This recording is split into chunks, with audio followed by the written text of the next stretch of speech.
The night a bus driver didn't close the door. I was 19 when I left home with one backpack and a phone that barely held a charge. I thought I was ready for the world.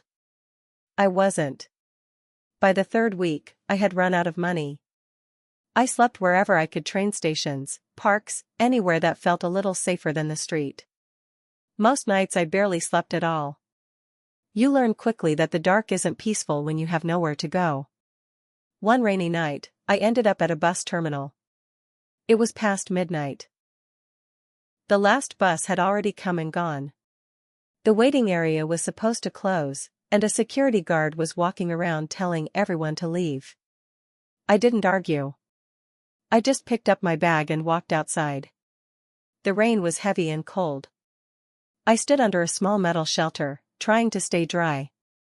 That's when I noticed a bus still parked nearby. The engine was off, but the interior lights were on. The driver was inside, filling out paperwork. He looked up, saw me standing in the rain, and then looked back down at his forms. A minute later, he opened the door. He didn't wave me over. He didn't say anything. He just opened the door and went back to writing. I hesitated, then climbed the steps and sat in the back. The bus was warm. Dry. Quiet. He finished his paperwork, turned off the front lights, and leaned back in his seat. We stayed there like that for almost 2 hours. No conversation. No questions. No lectures. When his shift ended, he stood up, nodded once in my direction, and stepped off the bus.